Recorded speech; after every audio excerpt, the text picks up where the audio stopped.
আমাদের এখন মধ্যবিত্ত ফ্যামিলিদের কিন্তু চলাফেরাটা অনেকটা টাফ হয়ে যায়, যেহেতু সবজির বাজারে আগুন লাগা, মাছের বাজারে আগুন লাগা প্রচণ্ড দাম। তো আমরা যারা গ্রামে থাকি তারা চাইলে কিন্তু একদিন কিংবা 2 দিন চালিয়ে নিতে পারি এরকম শাকসবজি লতাপাতা খেয়ে। তো এটা কি এর এত আকর্ষণীয় মজাদার লোভনীয় একটা ভর্তা তৈরি করছি, চলেন গিয়ে দেখি। এরকম একটা ভর্তা হলে কিন্তু গরম ভাতে একদমই জমে যাবে, ওই দিন কিন্তু আর মাছ মাংস কিছুই লাগবে না। আর আমার ঘরে তো 2 মুঠো চাল ওই দিন বাড়িয়ে দিতে হয়, যেদিন এরকম আকর্ষণীয় একটি লতাপাতার ভর্তা আমি তৈরি করব। তো এই ভর্তাটা কি দিয়ে তৈরি করলাম আসেন দেখি। আসসালামু আলাইকুম, সবাই কেমন আছেন? দেশ ও দেশের বাহিরে যেখান থেকে আমার ভিডিওটা দেখছেন সবাইকে জানাই ভর্তার লাভার চ্যানেলে স্বাগতম। তো আমার ছোট্ট একটা চ্যানেল, তো আপনারা যারা আমার চ্যানেলে নতুন ঢুকবেন প্লিজ একটা লাইক দিয়ে তারপর আমার ভিডিওটা কন্টিনিউ করে যাবেন। নতুন হিসাবে অবশ্যই আপনারা একটু আমাকে সাপোর্ট করবেন। তো এগুলো দেখেন ধুন্দুল পাতা, আমি চলে আসলাম সরাসরি আমার ধুন্দুল বাগানে। তো কেউ বলে ধুন্দুল পাতা, কেউ বলে পোলতা পাতা, আচ্ছা যে নামেই যাই চিনেন, নাম কিন্তু একই, মানে নাম অন্যরকম কিন্তু পাতা কিন্তু একই পরিচিত। তো এগুলো যে খাওয়া যায় অনেকেই কিন্তু জানে না, ছোটোবেলা থেকে দেখে আসছি আমাদের মা চাচিরা এগুলো দিয়ে শুটকির ভরা তৈরি করতো, তারপর চিকন করে পোলে ভাজি করতো, ভর্তা করতো। তো আমি আজকে ভর্তাটাই শেয়ার করব, যেহেতু আমার ভর্তার চ্যানেল। তো এখানে দেখেন কচি কচি পাতাগুলো আমি বেছে নিতেছি, আর এগুলো কিন্তু কোনো ধরনের তিতো লাগে না বা কোনো ধরনের গন্ধ লাগে না, খুবই সুস্বাদু এই পাতাটা। যারা খাইছেন তারা তো এটার স্বাদ সম্বন্ধে অবশ্যই অভিজ্ঞতা আছে, আর যারা খান নাই তারা অবশ্যই কিন্তু একবার ট্রাই করে দেখবেন, তা না হলে কিন্তু আপনারা মিস করবেন। আর এই দামের দিনে এটাতে কিন্তু আজকে এবার কোনো ধরনের ধুন্দুল হয় নাই, অনেক মেতে গেছে, শুধু পাতা আর পাতা আর অজস্র হয়ে আছে। সেজন্য কিন্তু আমি প্রায় সময় নিয়ে এগুলো ভাজি করি, ভর্তা করি, আর আমাদের কাছে তো ভীষণ ভালো লাগে। আমরা গ্রামের মানুষ, একদিন কিন্তু আমরা চালিয়ে দিতে পারি, বাজার না থাকলে কোনো প্রকারের অসুবিধা হয় না। তো এগুলো ওই যে কচি আগাগুলো যে একদম লতা, ওগুলো কিন্তু শুটকি তরকারিতে দিলে খুবই ভালো লাগে। তো দেখেন আমি এখানে কিছু পাতা নিয়ে নিলাম, একদম কচি কচি ধুন্দুল পাতা। তো এগুলো এখন বাসায় এনে ভালো করে পোকামাকড় আছে কিনা ওগুলো দেখে বেছে তারপর এখন আমি খুব সুন্দর করে নিতেছি। আর দেখেন একদমই কচি পাতা ধরলেই কিন্তু সফট হয়ে মিশে যায়, বাতি পাতাটা কিন্তু করা যাবে না, তাহলে দাঁড় লাগবে। আর এখন আমি ডুবো পানিতে ভালো করে কিন্তু এগুলো ধুয়ে নিতেছি। তো আপনারাও কিন্তু পোকামাকড় দেখে ভালো করে ডুবো পানিতে ধুয়ে নেবেন, যেন কোনো ধরনের বালু না থাকে, ধুলাবালি থাকলে কিন্তু ভর্তা খেতে ভালো লাগবে না। আর আমি যেদিন ভর্তা বানাই ওই দিন কিন্তু আমার ঘরে 2 মুঠো চাল অবশ্যই বাড়িয়ে দিতে হয়, কারণ আমি হলাম ভর্তার লাভার। ভর্তা হলে আমার খাবারের কোনো মাপ থাকে না, পরিমাণের চেয়ে বেশি খেয়ে থাকি। আর এরকম আনকমন ভর্তা হলে তো আর কিছু বলারই নেই, সেটা তো আরও ভালো লাগে খেতে। তো দেখেন আমার কিন্তু ভর্তার জন্য পাতাগুলো ধোয়া হয়ে গেছে, আর আমি কিন্তু প্রায় 2 থেকে 3 বার পানি পাল্টিয়ে তারপর ভালো করে ধুয়ে নিয়েছি, তাহলে কি কোনো ধরনের সমস্যা থাকবে না। আর সরাসরি চলে আসলাম চুলায়, ভিডিওটা লং করব না। তো এখানে আমি প্রথম কিছু শুকনো মরিচ ভেজে নিব। তো এই ভর্তাটা তৈরি করলে কিন্তু তেল দিয়ে ভেজে নিলে ভালো লাগে, আনা তেলে ভাজা যাবে না। তো আপনারাও কিন্তু আমার সেম প্রচেষ্টা ফলো করতে পারেন, অবশ্যই তেল দিয়ে মরিচ পেঁয়াজ তারপর রসুন ভেজে নেবেন। তো দেখেন আমি মরিচগুলো নামিয়ে নিয়েছি, তারপর এখন দিয়ে দিব রসুনগুলো।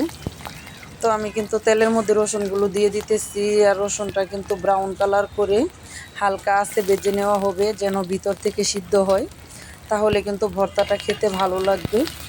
আর আমি কিন্তু এখানে আজকে বাটনার মধ্যে ভর্তাটা তৈরি করব, শিলপাটায় যাব না। আপনারা চাইলে মিক্সিতে কিংবা বাটনায়, শিলপাটায় যা ইচ্ছে আপনারা ভর্তাটা তৈরি করে নিতে পারেন।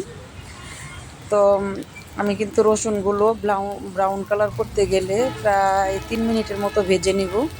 আর এখন দিয়ে দিব এর সাথে পেঁয়াজ অ্যাড করে। তো এখন পেঁয়াজ আর রসুনগুলো একসাথে আমি ভালো করে ভেজে নেব।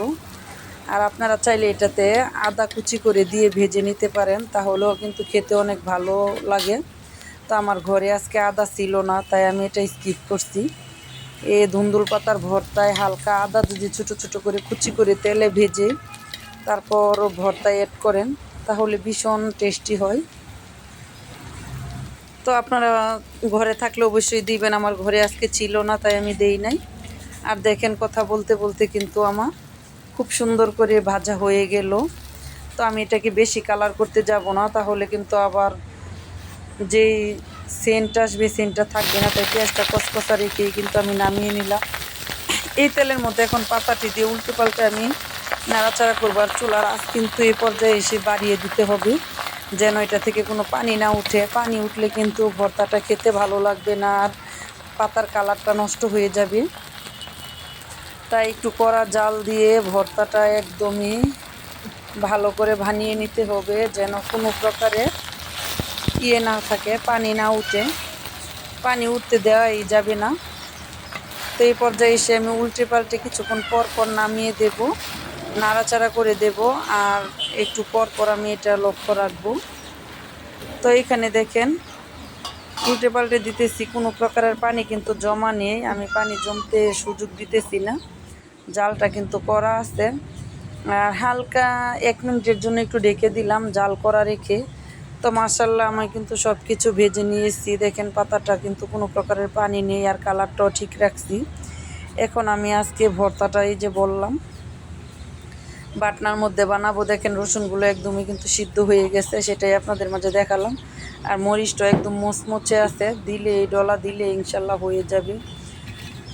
তো আসলে আপনারা যাই বলেন, আমি কিন্তু দেখলাম যে শিলপাটায় বেটে যেই মজা পাওয়া যায়, যেই স্বাদ লাগে ভর্তা, আর কোনো কিছুতে আমার কাছে এত স্বাদ লাগে না। তো বাটনার মধ্যে আমার ভর্তা বানালে খুবই কষ্ট হয়, এটা তেমন একটা ফ্রেশ হতে চায় না, অনেকটা সময় লেগে যায়। আমি শিলপাটায় সর্বোচ্চ 2 মিনিটে ভর্তাটা তৈরি করে ফেলতাম। বাটনার মধ্যে আমার 8 থেকে 10 মিনিট সময় লাগবে, তারপরও ভালো করে ফ্রেশ করতে পারি নাই। তো এটা দেখার সৌন্দর্যের জন্য কিন্তু আজকে আমি বাটনাটা নিলাম। আমার কাছে শিলপাটায় ভর্তা বানালেই ভালো লাগে।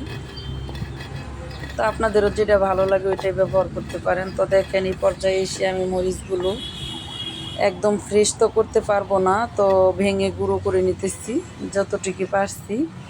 আর এখন পাতাগুলো দেখেন একদম মিশতেই চাইতেছে না, খুবই কষ্ট হইতাছে। তো আমি অফ ক্যামেরায় একটু সময় নিয়ে ভালো করে ডলে নিব, একদমই মিশতেছে না। জানি অনেকটা কষ্ট হবে, তারপরও কিছু করার নেই, কারণ ভর্তা বানাতে হবে। তো আমি প্রায় 8 মিনিট ডলার পরে আমার পাতাগুলো একটু ফ্রেশ হয়েছে, এটা অনেকটা কষ্ট হয়েছে। আগে জানলে আমি শিলপাটায় চলে যেতাম। তো দেখেন এখন আমি এগুলো মিশিয়ে নিব। এগুলো তো আর তেমন সময় লাগবে না, কিন্তু পাতাগুলো ফ্রেশ করতে আমি অনেকটা হিমশিম খেয়ে গেছি। যাক, তারপরে অবশেষে আমি এটা করতে পারছি। তো একটু ভালো করে ডলে রসুন ও কুচি করা পেঁয়াজগুলো মিশিয়ে তারপর আমি এটাতে একটু কাঁচা পেঁয়াজ অ্যাড করব। আপনারা চাইলে এটা স্কিপ করতে পারেন, আমার কাছে যে কোনো ভর্তার মধ্যে। প্লিজ, আমার রাস্তার পাশে বাসা, তাই কিন্তু এরকম শব্দ আসে, আপনারা একটু স্কিপ করে নেবেন। তো দেখেন এখন কাঁচা পেঁয়াজটা দিয়ে আমি ভালো করে ডলে নিতেছি, আর একটু কষা দেবো যেহেতু একদমই আস্তা রয়েছে সেজন্য। আর আমি যেহেতু তেল দিয়ে ভাজছি সেজন্য এটাতে কিন্তু কোনো প্রকারের সরিষার তেল দিই নাই, আপনারা চাইলে দিতে পারেন। আমার জিভে পানি আর রাখতে পারছি না, তো এখন আমি ভর্তাটা উঠিয়ে বাটনাতেই আমি আগে খেয়ে নেব। আপনারা কে কে বাটনার মধ্যে ভাত খেতে পছন্দ করেন অবশ্যই কমেন্টে জানাবেন, কারণ ভর্তার স্বাদ কিন্তু মিশে আছে বাটনার মধ্যে। তো এরকম গরম গরম ধোয়া ওঠা ভাত লবণ দিয়ে কিন্তু খেতে ভালোই লাগে, ভালো একটা ঝাঁঝালো গ্রান আছে। তো আপনারা কিন্তু এরকম একটা ভর্তা বানিয়ে খেয়ে দেখবেন অবশ্যই, দেখেন কতটা সুস্বাদু হয়েছে। তো আজ বিদায় নিলাম, সবাই ভালো থাকবেন, সুস্থ থাকবেন, ভর্তার লাভার চ্যানেলে যুক্ত থাকবেন। তো দেখা হবে আবার নতুন কোনো ভিডিওতে, সেই পর্যন্ত সবাই ভালো সুস্থ কামনা করে বিদায় নিলাম। আল্লাহ হাফেজ। আসসালামু আলাইকুম ওয়া রাহমাতুল্লাহি ওয়া বারাকাতুহু।